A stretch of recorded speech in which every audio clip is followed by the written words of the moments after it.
국회 입법데이트의 이익선입니다. 근자에 일어난 몇 가지 사건들 때문에 갑의 횡포라는 단어를 심심치 않게 듣게 됩니다. 그야말로 사회적인 이슈가 되어왔죠. 그중에서도 가장 두드러진 분야는 이 건설업 쪽이라고 합니다. 불공정한 하도급 계약이 문제로 지적되어 왔는데요. 자, 오늘은 이 건설업계 하도급 계약과 관련된 건설산업기본법 개정안 살펴보겠습니다. 또 하나 생활임금법으로 최저임금법 개정안도 알아보고자 합니다. 두 개정안을 대표 발의하셨습니다. 새정치민주연합 김경협 의원 모셨습니다. 의원님 어서 오십시오. 네, 안녕하세요. 네, 반갑습니다. 갑의 횡포라는 단어를 한 작년부터는 참 자주 듣고 쓰게 되는 것 같습니다. 예, 자주 나오고 있죠. 그렇죠. 이 결국 이제 이 건설업에 관련해서는 또 부실공사의 원인이 되기도 하는 것이 바로 이 불공정 그 계약일 텐데요. 건설산업기본법 개정안을 제안하시게 된 어떤 계기, 이유가 있으시다면? 예. 우리나라 건설 산업에 종사하는 인원은 약 한 180만 정도로 추정을 하고 있습니다. 네. 굉장히 높은 거죠. 예. 그런데 이 건설 산업이 앞서 말씀하신 바와 같이 이 갑의 횡포가 정말 만연해 있습니다. 맞습니다. 예, 갑의 횡포라는 게 실제로 이제 을에게 불공정한 관행이나 부당한 계약 이런 것들을 이제 강요하는 것이고, 네. 실질적으로 정당한 대가를 지급하지 않는 것을 네. 의미하는 것인데요. 결국은 이것이 이제 부실공사 그리고 하도급 이 하청 기업의 도산으로 이제 이어지고 예. 있는 것이 큰 문제입니다. 네, 네. 부실공사는 당연히 이 안전 문제로 직결돼 있고요. 그렇습니다. 그리고 이제 네. 하도급사의 이 부도 문제는 이 거기에 일하는 근로자들의 체불임금으로 또 직결돼서 나타나고 있습니다. 네. 그래서 이 우리나라의 안전과 경제에 큰 위협이 되고 있다 이렇게 보여집니다. 지금 하도급사는 약 한 3만 7천 개 정도 이렇게 추정을 하고 있는데요. 하도급 업체가요. 예. 그런데 연간 3천 개 정도가 부도가 나고 있습니다. 네. 물론 이 부도의 원인이 모든 것이 다 이제 뭐 이 부당한 계약 때문은 아니겠지만은 네. 그러나 큰 비중을 차지하고 있는 게 현실입니다. 그래서 이런 문제를 해결하기 위해서 이번에 이제 저희 새정치민주연합의 을지로위원회를 중심으로 해서 네. 직접 시민단체들과 그 관련 당사자들 현장 조사도 실시하고 네. 그리고 이제 그 관련 토론회 등을 거쳐서 지난해 12월 달에 네. 건설산업기본법 그다음 이것과 연관돼 있는 하도급법, 국가계약법 그리고 네. 지방계약법 이렇게 해서 이것을 동시에 발의하게 된 것입니다. 그러셨군요. 이제 현장에서 보고 듣고 많은 분들의 의견을 청취하셨기 때문에 그냥 이해하고 있으리라 생각했던 문제 외에 이런 것도 있었구나. 야, 이건 정말 심했구나라고 시급히 개선해야 될 문제점들을 더 잘 보실 수 있었을 텐데 어떤 것이 있습니까? 예, 실제로 이제 저희가 조사한 바에 따르면은 네. 이 각 단계마다 그러니까 이 첫 번째는 계약 체결 단계, 네. 그다음에 계약 이행 단계, 계약 종료 단계 이렇게 해서 그 세 단계별로 좀 구분을 할 수가 있을 것 같은데요. 네. 우선 첫 번째로 계약 체결 단계에서는 고의로 유차를 시켜서 입찰을 네. 유차를 시켜서 저가 계약을 유도하고 저가 계약을 종용하는 경우입니다. 그다음에 이제 두 번째는 중간에서 브로커 비만 계속 빠져나가는 그 실제 공사비는 얼마 안 되는 불법 다단계 하도급 구조. 이것이 이제 굉장히 심각한 문제이고요. 네. 그다음에 계약 이행 단계에서는 공사 현장에서 직접 추가 공사나 이런 것들을 구두로 지시를 합니다. 그리고 추가 공사비를 지급하지 않는 경우. 야. 예. 그다음에 언제 이제 그랬냐 이렇게 얘기하는 그렇죠. 거죠? 증거가 없는 증거 거죠. 대봐라 이거죠. 예, 증거가 없는 거죠. 그다음에 이제 만약에 공사 현장에서 발생하는 산재, 네네. 사고나 이런 게 발생을 하면은 이걸 전부 다 그 하청, 하도급 업체에 이제 다 떠넘기는 경우. 네. 그리고 이제 공사비를 현금으로 지급을 해야 되는데 네. 현금으로 지급하지 않고 어음으로 지급하거나 아니면 현물, 다시 말해서 미분양 물량 이런 걸로 이제 대체하는 경우 이런 경우들도 이제 굉장히 많이 발생하고 있었습니다. 네. 그리고 이제 마지막으로 계약 종료 단계로 가면은 특정 자재를 구매할 것을 이제 압력을 넣거나 그다음에 여러 가지 이제 불합리한 요구를 해서 공기를 맞추지 못했다는 이유 이런 것들로 해가지고 아예 계약을 취소하고 그리고 하도급사 이행보증금이 있지 않습니까? 네네. 이행보증금을 이제 아예 가로채는 경우가 있고요. 아하. 그다음에 하도급사에 장기간의 하자 담보 책임을 넘기는 경우들이 있습니다. 네. 하자 담보 책임이라는 게 법령으로 정해져 있는데 네. 이것과 상관없이 무관하게 하도급사에게 장기간의 이제 하도급 책임을 그냥 전가시키는 경우. 네. 대체로 이렇게 해서 저희들이 약 단계별로 크게 한 6가지의 유형으로 좀 구분을 할 수 있었습니다.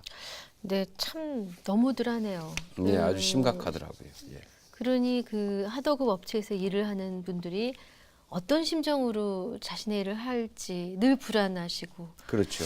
예. 참 근데 이제 이 그 말씀하신 불공정 하도급 문제가 최근에 갑자기 생긴 일은 아니고 예. 이미 오래 전부터 있어 왔던 예, 오래전부터 이렇게 해서 일이잖아요. 굳어져 있어요. 왜 이런 일들이 멈추지 않고 계속되고 더 나빠지고 있습니까? 이 원인을 분석해 봤더니 좀 네. 여러 가지가 있습니다. 예. 그런데 우선 좀 근본적으로는 공사를 발주를 하는 데와 그다음에 이제 원도급사 주로 이제 이 대형 건설사들입니다. 네. 종합건설사들 그리고 하도급사 전문건설업체들이죠.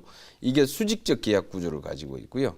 그래서 이게 그 각 단계마다 먹이사슬 식으로 하도급 업체들이 얽혀 있습니다.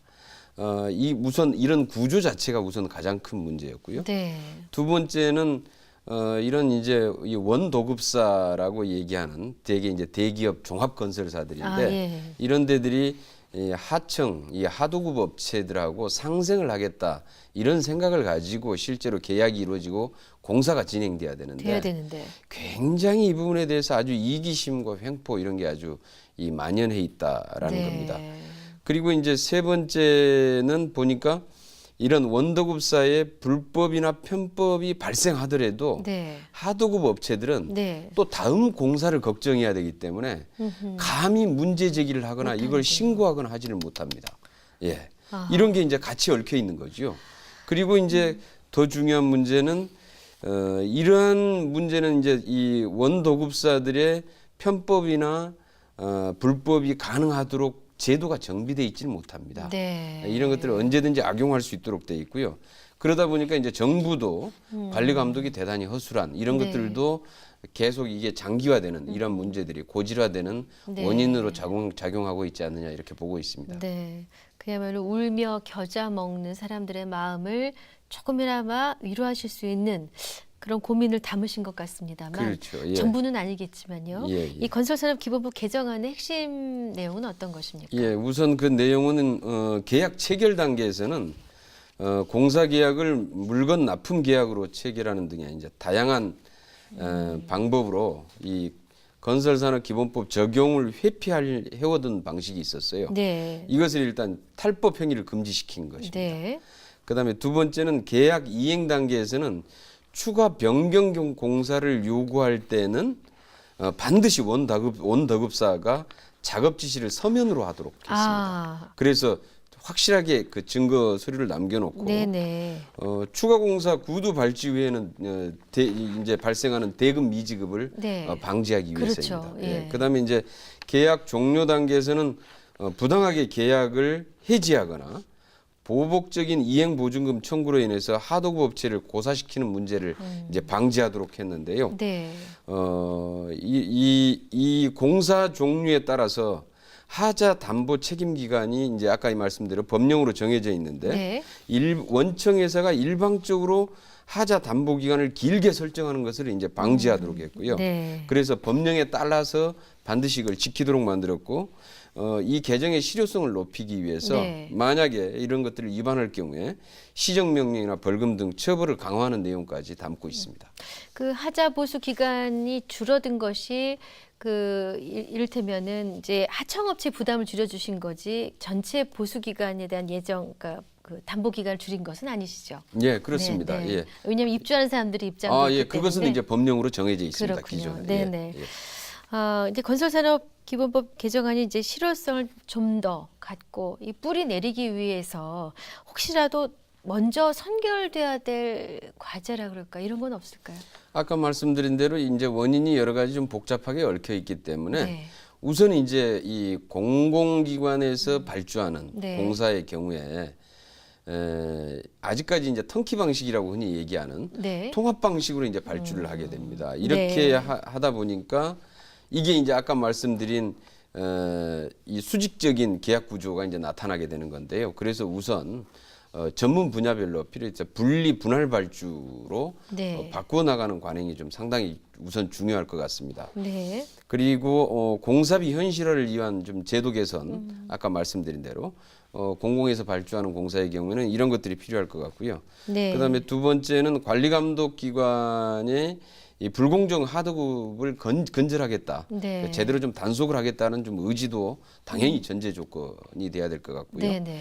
그다음에는 이제 국회에서 이 발의한 개정안이 정부는 물론 업계와 이제 소통하고 협의를 좀 거치긴 했습니다. 네. 그런데 개정안에 대해서 사실 대기업 입장에서는 종합건설사 입장에서 보면은 이게 불편한 법이거든요. 그렇죠. 예, 그렇기 때문에 좀 이런 이제 이 대기업 종합건설사들이 하도급 업체랑 함께 상생을 하겠다고 하는 네네. 이런 좀 자세를 갖는 게 대단히 중요합니다. 네. 결국은 하도급 업체 그렇게 해서 부도 내고 다 없어지면은 결국은 그 손해가 어디로 가겠습니까? 네. 예, 다 국민에게 가고 다시 본인 또 대기업에게 돌아올 수밖에 없는 거거든요. 네네. 그래서 그렇게 상승해 나가려고 하는 자세가 대단히 중요하지 않을까 이렇게 생각합니다.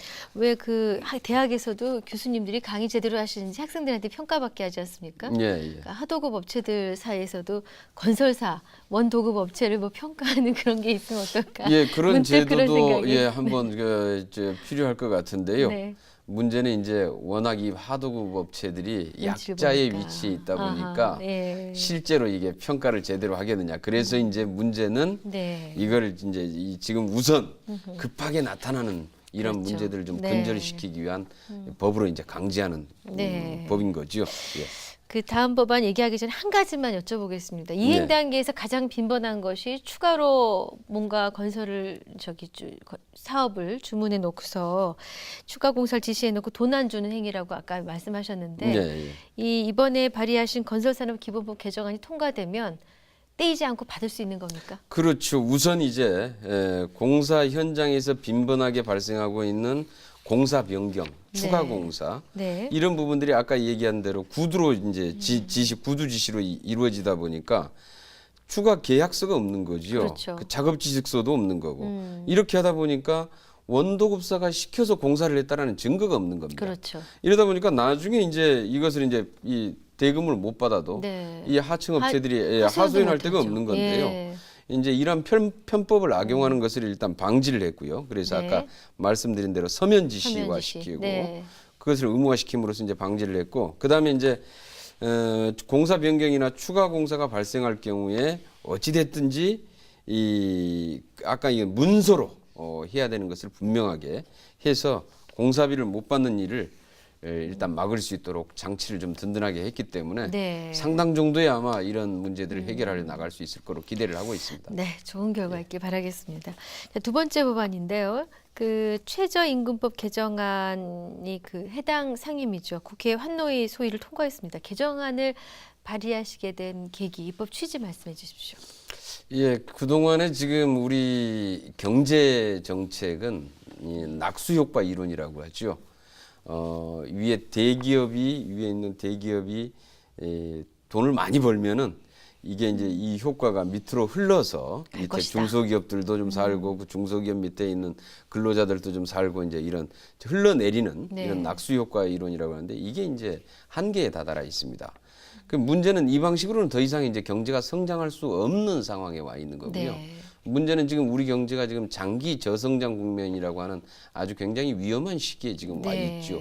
이미 전문가들은 지금 그 시기에 접어들었다 이렇게 얘기를 하고 있는 건데요.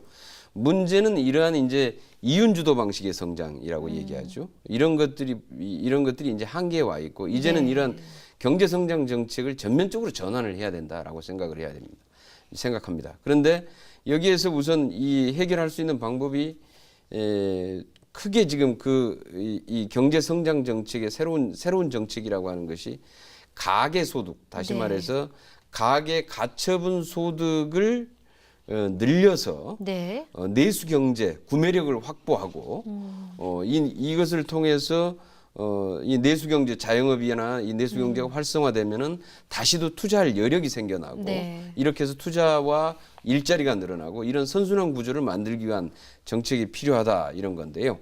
그래서 이것을 이제 소득주도 성장 정책이라고 얘기합니다. 네. 근데 이제 흔히 말하는 이 소득주도 성장 정책에는 크게 세 가지의 정책이 있는데요.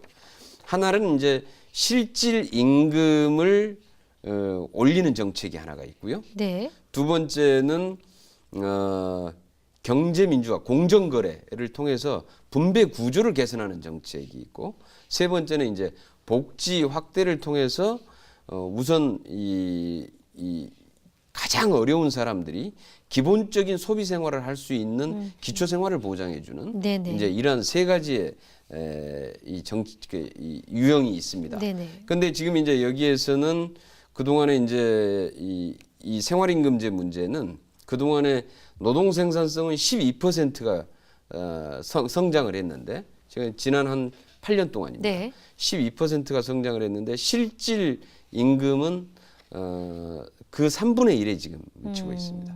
그러니까 네. 그 나머지 갭만큼 소비가 이루어지지 않고 있는 그러네요. 겁니다. 내수 경제가 그만큼 침체되고 있는 것이고요. 네.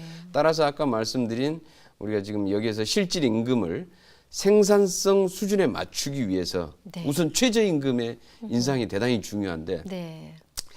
최저임금을 급격히 올리면 부작용들이 있습니다.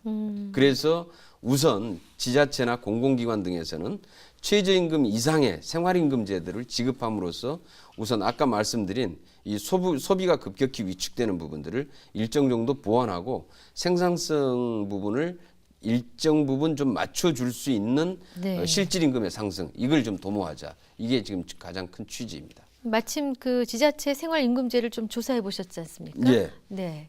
어떻게들 하고 있습니까? 현재 지금 28개 지자체에서 지금 시행을 하고 있는데요. 네. 생활임금이 이 임금액 평균을 봤더니 지금 현재 최저임금이 5,580원인데 시급 네. 생활임금은 6,629원입니다. 그래서 연간 소득으로 보면은 약 한 114만 원 정도가 상승되는 효과가 나타나는 것으로 보여지고 있습니다. 네. 그래서 실제로 아주 그 저임금 근로자들에게 크게 도움이 되고 있는 것으로 이렇게 보여집니다. 네.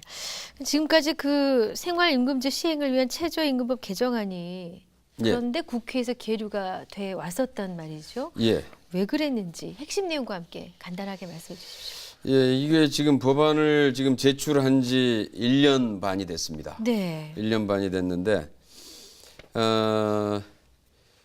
이 그동안에 이제 환경노동위원회에서는 이제 예산이 좀 과도하게 소요된다라는 이유로 이제 좀 반대가 있었는데요. 근데 실질적으로 이렇게 시행되는 지자체들을 경우를 봤더니 3억 내외 정도입니다. 네네. 1년 예산에. 예. 그러니까 그렇게 물론 지금은 이제 그 지자체에서 직영 근로자들 주로 이제 대상으로 하기 때문에 네. 그렇게 이제 크게 이제 소요되지 않고 그다음에 이제 두 번째는 그런 예산 문제를 이제 넘어서서 법사위로 지금 이제 현재 넘어가 있습니다. 네. 상임위는 통과해서 예. 넘어가 있는데 문제는 지금 법사위에서 지금 계류돼 있는 게 이걸 지금 정부 여당 쪽에서 관광진흥법하고 지금 갑자기 연계를 시키는 바람에 아하. 지금 이 관광진흥법은 사실 이 법하고 아무런 연관이 없는 법입니다. 듣기에도 좀 거리가 있어 보이긴 합니다. 관광진흥법은 지금 이제 학교 앞에 못 짓게 돼 있는 호텔을 지금 짓게 해달라고 하는 법인데요. 그거하고 최저임금법은 아무 상관이 없거든요. 그래서 이걸 지금 연계시켜서 이걸 지금 그 통과가 지금 안 되고 있는 상황인데요. 네.